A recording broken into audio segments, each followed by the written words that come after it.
Well, hello everybody, and welcome back to the CHEK blog. I'm here with our friend Warren Williams, CHEK Mentor. Hey, Warren, and Hi. founder of Warren Williams Coaching. It's good to see you again. Welcome back, Warren. Thanks for having me again. It's great to be here and get this information out to the viewers. And it's really interesting knowing that people are starting to become more fascinated with understanding the internal structures of the body as opposed to just the vanity of aesthetics. Yeah, and so in that vein, we've got another really interesting topic that I think is going to help further that goal, right? So today we're going to talk about, or you're going to tell us about how your body is always talking to you. And this is one of the things that we sort of get into a little bit with the four doctors about understanding the signals that your body is sending to you. But I'm Yeah. anxious and eager to hear what you have to say about this. Yeah, I mean, as you said, it's a really good point with the four doctors. What we see nowadays is that most people have a disconnection to self. So Yeah, what we mean is, most people find it hard to even hear the message that their own body is projecting as their own truth. yeah. And a lot of this is because people are very good at the art of deception. Hmm.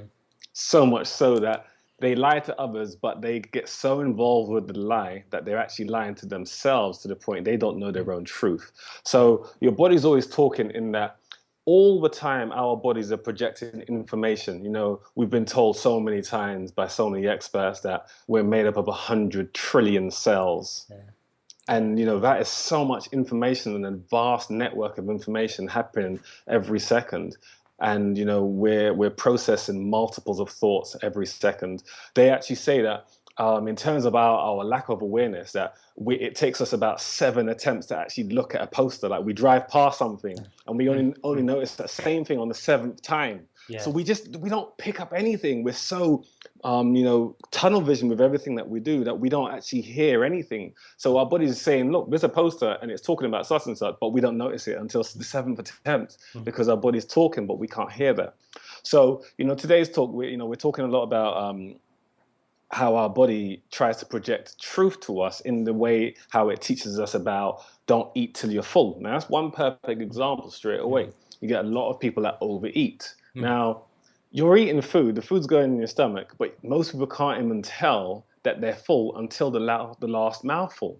Mm-hmm. So that shows you that people aren't even able to connect to the fact that they are satisfied. Yeah. And that is one of the things that's creating obesity because obviously the stomach is only so big. So if you're eating food to the point where your stomach is forcing itself to have to expand because you're not aware, Mm-hmm. then as it expands, you're going to want to consume more food. Yeah. And as we know, people that are obese, their stomachs are bigger than people that aren't obese. Mm-hmm. So that's one of the reasons why we get obesity. And Mm-hmm. another example, I mean, there's obviously far more than that, Yeah. but we're just talking about in terms of body awareness. Yeah. Another example of the obesity is that when people eat food that has no nutrient content to it, we Mm-hmm. don't even realize that we're eating food that's dead. We can't even tell that we're eating food that has no nutrition.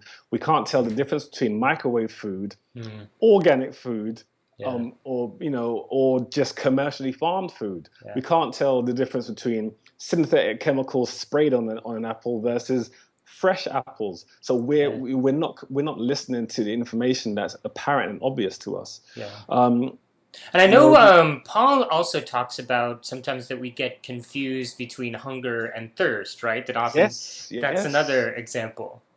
Yeah, Yeah. Dr. Batman Gilage, when Yeah. he had did his famous study, and he spoke a lot about your body's many. For those who are listening, they can read the book "Your Body's Many Cries for Water," Yeah.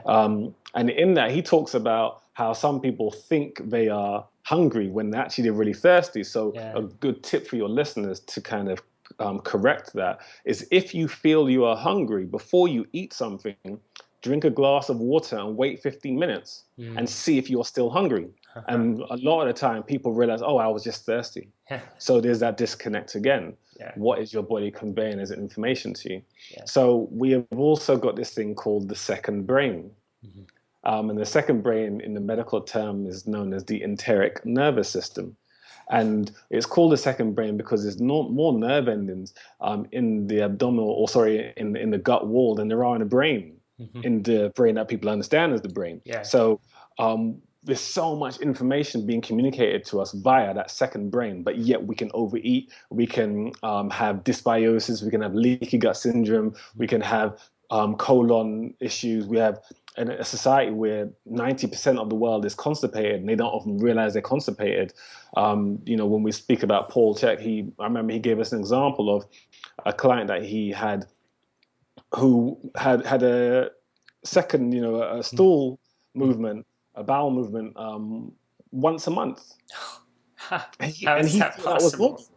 And he thought that was normal Wow. because obviously he's not going to go to work and say, "Hey, Terry, how often did you go number two?" No one talks It's about that sort of stuff because it's not right, fashionable to talk about that sort of stuff. right. So you have a lot of people that have, constipation, but they think that it's normal because they just never talk about it. So Yeah, they can't even realize that they need to evacuate. yeah, And I always say to people as an example, when you do actually go and evacuate, the sense of emptiness you feel is like, oh my gosh, that feels amazing. yes, Sometimes people say yeah. as a joke, I feel 5 pounds lighter. That's right. That's right. But yeah, until you went, you actually Yeah, thought you felt fine. yeah, yeah, That yeah, means there's another massive disconnection between fullness and emptiness and yeah, evacuation. yeah, So, and this relates back to the three biological oscillators that we have in the body, and the one we're relating to with that is peristalsis. hmm, So peristalsis is the natural contract, relax of the colon. So yeah, for the colon, or the stage of the last point of elimination, is when we have this little tube of the colon, and food basically comes in, and then it relaxes, and then it goes a little bit further and relaxes, goes a little bit further and relaxes, then it gets to the rectum, then it comes out. hmm, So that natural contract, relax, waving to push, the feces out of the body only happens when we're truly relaxed. But a lot of people it doesn't happen for, so they have to take suppositories and yeah, laxatives and all this sort of things. So they are actually not in touch with the fact that their body is not naturally contracting and eliminating waste. yeah, So that's another example of a disconnection to the fact that our body's talking a truth to us. yeah, So people drink till they're drunk. yeah, yeah, That's another yeah, disconnection. They can't actually tell when enough is enough. yeah, 3 glasses, is that enough? I think I'm starting to get tipsy. I will stop now. yeah, No, they can't realize that. They yeah, just keep going until they wake up the next morning. What happened? yeah, So they're not listening to that truth. Another example is people that train when they are tired. hmm, They're hmm, not able to actually hear their body saying, okay, today is not the day for a workout. They ignore the sign that is coming to them, and then they say, right, I'm going to push myself mentally harder to get yeah, through this workout, rather than listen to their body saying, no, back off a little bit. Maybe you should do some Tai Chi. Maybe you should take this day off. So yeah, they're not listening to these obvious signs. And then we have other examples of sensory awareness. And you go to the gym and you see some people training badly. They have really, really bad technique. They can't actually tell that that technique is causing them an injury until they blow a disc. yeah, So that's another example of people that are training badly and can't actually feel that it's actually damaging their back until the injury actually happens. So yeah, we can't, my point is, we're not aware of the process of illness, fullness, injury, fatigue. We're only aware at the end point. We yeah, do not follow or connect to the process of something. We're only aware at the end of something. And at the end of something normally causes an injury. So, like I always say to people, how many repetitions does it take to create an injury? One. mm, You only have to do it badly once and you get an injury. yeah, So, we have to become far more aware of yeah, connecting to the body's interpretation of truth as information that we need to relate to. So, to give you like a more extreme example now, today we're in a society where people overwork hmm, and they work 10 hours a day, 12, 15 hours a day. Their body's constantly conveying information to them saying, you need to now go into your rest repair state. You are doing too much. So what happens is at the end of that, the end result is chronic fatigue. We know chronic fatigue is rising today, hmm, but the universe always sends us a sign. The universe always tries to slow us down. So let's say we have Bob, who's working 15 hours a day every single day. After about 2 or 3 months, if he can survive that long, his body will send him a sign. As we always say, the universe sends you a sign. hmm, And the first sign will be you start getting migraines. Mm. So rather than listening to your body's truth, you go to the doctors and you get migraine tablets. Mm. And aspirin or any of these other medications are not the solution to a migraine. Mm. Resting, drinking water, and listen to the body is the solution for a migraine. Yeah. You know, coffee is not the solution to fatigue. Mm. Resting, water, and listening to the Yeah. body are solutions for fatigue. So eventually, the person ignores these signs and just works harder and harder and harder to keep those 15 hours up. Yeah. So the universe says, okay, you didn't listen. I'm now going to send you a stronger warning. So the stronger warning may be, I'm going to give you low back pain. Mm. So then they get low back pain and say, no, I can't stop working. I'm going to go to my doctors and I'm going to get anti-inflammatories or painkillers. And then they keep working, and that continues getting worse. And then the person says, okay, sorry, the universe says, okay, right, here you go. I'm going to give you a stroke. Gives you a stroke, and you end up in the hospital because you will not listen to the body's signs. The body is saying slow down, and you will not Yeah. listen, so you stroke. And then the person comes out of the stroke and says, oh, I've got to work harder, and then eventually they end up in the ground. And this is a real reality. I've Yeah. actually had clients that had back pain, and rather than actually listen to their body saying, you need to slow down, you need to mobilize, you need to drink water, what these people did, actually one person in particular, they actually started to take morphine. Oh my God. Yeah, it got to the point where they took morphine Wow. rather than actually listening to their body. So, I didn't, continue working with this person because they just were unwilling to listen to their body signs. Yeah. And And at this that is point, they're having some pretty major signs, right? Yeah, Yeah. yeah, exactly. Yeah. You're ignoring all of this information. It's baffling to me that people can just ignore these things. And then, when we talk about the body's sign, then going back to exercise, just the Mm. lack of awareness that we have, where some people, like I've had some clients where let's say the inchworm exercise as a great example. So Hmm. Paul checks inchworm exercise. I've had clients that I've shown them the exercise and they don't even know that when we teach them that you're supposed to use your head as part of the exercise, Hmm. they actually think they're using their head, but their head's off the ground. So they can't even Yeah. connect to the fact that they Yeah. don't know their head's not touching the ground when they're doing Yeah. the exercise. Yeah. Or some people, when you say to them, right, I want you to do a bent over row, keep your head in line with the stick, as we use the dowel rod on the stick, so that they can actually feel their head in contact with the stick as it rests along their spine. So you have clients that are doing a bent over row, and their head's not touching the stick, and then I say to them, your head's not touching the stick. Oh, I didn't know that. You actually didn't feel that stick was no longer touching your head. Yeah. That's bad. We don't even know that. Hmm. Another example I had with a guy who was a marathon runner, and he came to me for some work, and I got him to do the march test. So for those people that listen to this, the march test is basically with your eyes closed and you march on the spot. This guy, when he marched with his right arm and his right leg at the same time, and Oh. then left arm and left leg at the same time. Yeah. And then I stopped him. I was like, do you know you're doing right arm, right leg rather than right arm, left leg? And Yeah. he said, oh, no, I didn't know that. I goes, okay, try it again now. Just, be aware of that. He goes, okay, and did the exact same thing. Wow. Right arm, right leg. And I was like, hold on, you're a marathon runner. And Yeah. he's not even aware that he's using the same arm and the same leg. Yeah. Those are examples of the fact that we are so disconnected from any actuality. So my point is, whether it's digestive, eliminative, rest, exercise, or postural awareness, we lack the ability to communicate any truth that our body's trying to give us. Yeah.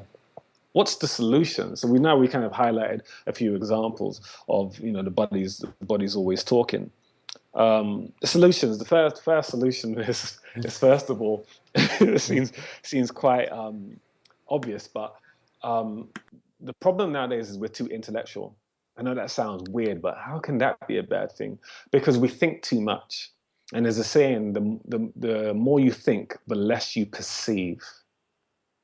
And perception is reality.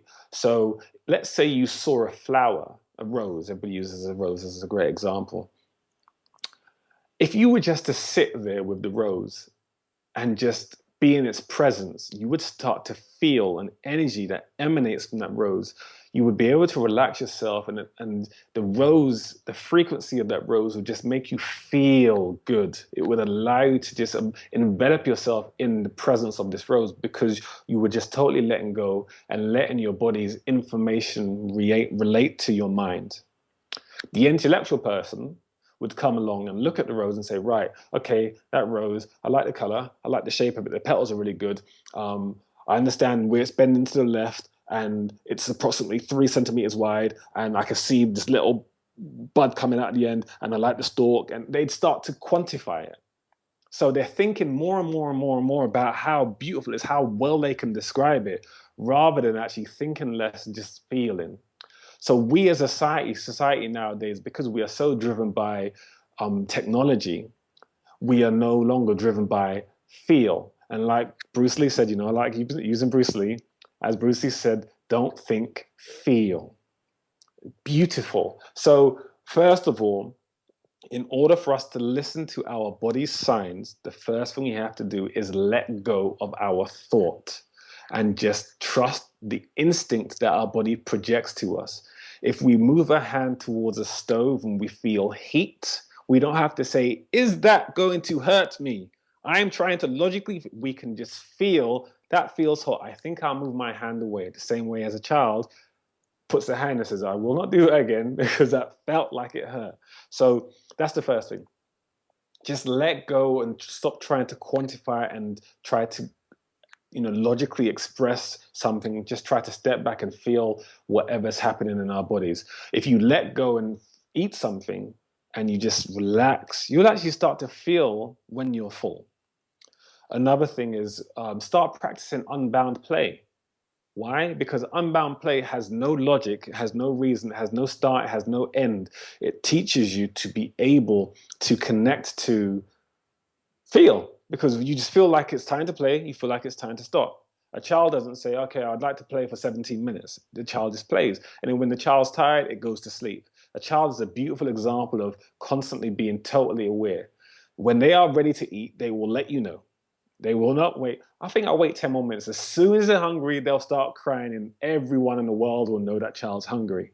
When a child's tired, it will tell you it's tired and it will just fall asleep. Because at that point, a child, all it knows is sensory awareness. It can't talk, so it has to be expressed through feel. So we have to become like the child again. Paul talks about this a lot. We have to become like the child again. We have to unplug. We have to practice turning off our phone, go to a park, sit down, feel the ground.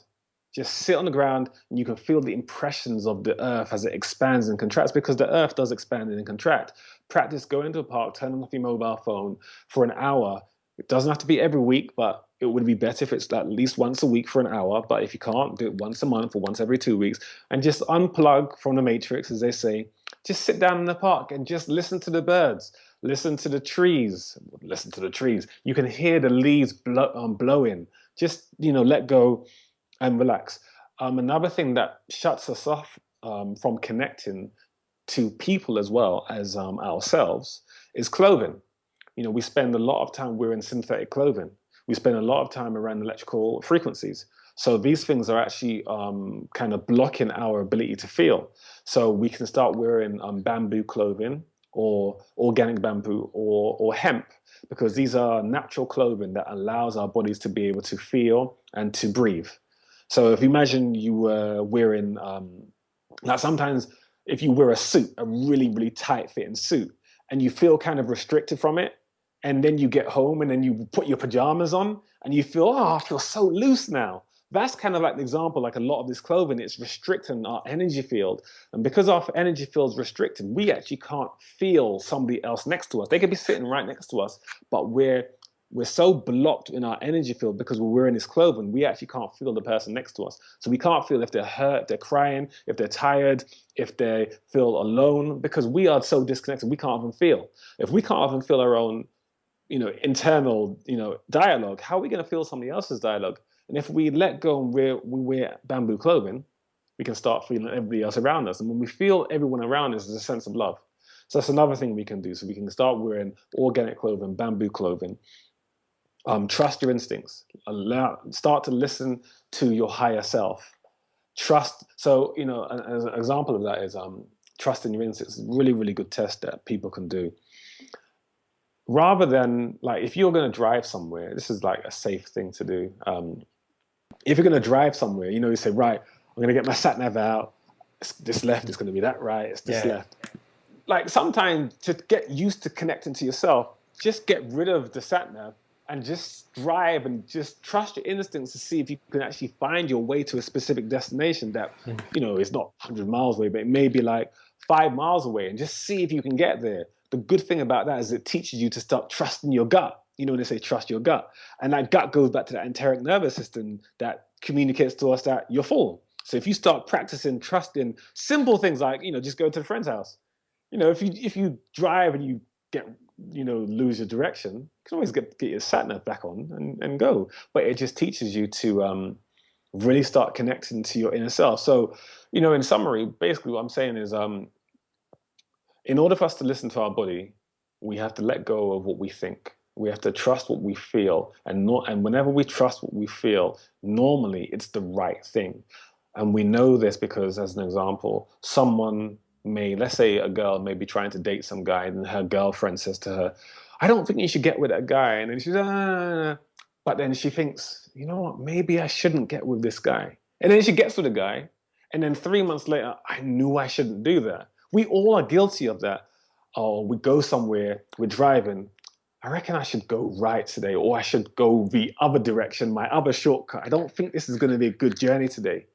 And we won't listen to that. And then we continue driving. Oh my gosh, I knew I should have gone right. I knew I should have gone my shortcut.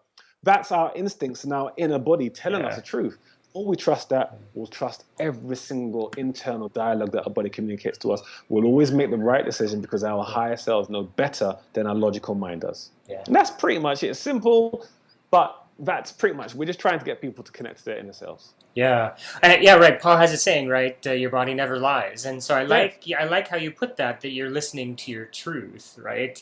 Yeah. That your body is telling you a truth about its state, about how you're doing, and yeah, when we ignore it, that's the other thing, right? That's when you start to face the pain teacher. Yes, exactly. And of course, the pain teacher is a good teacher, but it's a teacher you would prefer not to have to deal Yeah. with, right?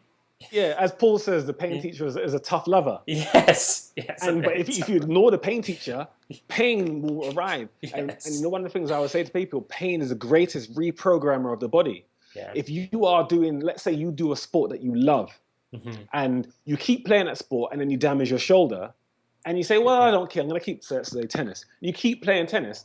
The pain teacher arrives and says, right, you're not playing tennis anymore because your posture is bad. Yeah. So what you have to do is address the pain teacher and say, right, what do I need to do to continue playing tennis? Yeah. My body's conveying the truth to me that you can't play tennis the way you're playing it.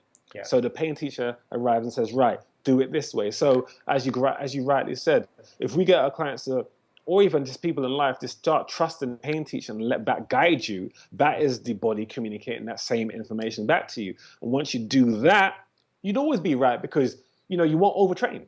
Yeah. If you listen to your body, you will not overtrain. If you listen to your body, you will go to bed on time. If you listen to your body, you will not overwork at Yeah. work. If you listen to your body, you will not overeat and you won't become obese. If you listen Yeah. to your body, you will stretch when you need to, Yeah. rather than, oh my gosh, I wish I'd started stretching 5 years ago. Now I'm so tight that I've got a dowager's hump and I can't extend my neck upwards. And you see that all the time with, a lot of these older people. They get to the point where they can't even look up, they can't turn around. I always say to people, they turn around like Batman. When you see the films Batman, he's got Yeah. that whole rubber body. In order for him to turn, he has to do this. Yeah, turn the Yes. whole body. Yes. That's, But people couldn't yeah. even notice 5 years ago Yeah. that they were starting to get some restriction because they're not listening to their body and they learn to ignore. Yeah. Ignorance, as they say, is bliss. It's not bliss. And it's bliss until you get pain, Yeah. until the pain teacher arrives. So it's a great point that you brought up there, understanding the pain teacher. So all of these things will be avoided. We won't, as we just said, if you listen to the pain teacher, you will avoid thousands upon thousands of pounds or dollars of going to an acupuncturist or CHEK practitioner or the doctor, simply Yeah. because you'll listen to what your body truth is communicating to you. And as we know, pretty much everything that causes us diseases are our choices in the first place. Choosing to do or not do. It's that simple. Yeah, that's exact, and I love this message in part because what it demonstrates, what it shows is that every one of us has within us a really powerful resource that's always available to you to be Exactly. at your healthiest. Yeah, as you said, your body is never stopping projecting information to you. Yeah, We just learn to ignore it, like the person that overtrains. yeah, So it's just, and the thing is, it's so funny because people still keep thinking, man, it's got to be more than that. No, just listen to yourself, yeah, yeah, and that's the message. yeah. Listen to yourself and trust yourself. I love it. Yeah. All right. Well, thanks, Warren. This was fantastic once again. I really appreciate your taking the time to share this with us. Oh, no problem. I'm so grateful. Yeah, and so you've got another really cool topic for us for next month. We're going to talk Hmm. about trauma stored in the cells and understanding of the chakra system. And this is great. We talk a lot about the chakra system on the blog, and I know that Paul writes about, but this is going to be a kind of a nice little primer on the chakra system. Yeah, what we just did today is kind of like a preface for that one. Excellent. Great. Well, I'm looking forward to it, Warren. Can't wait, and we'll talk to you again soon. Okay, thank you. Thanks, Warren.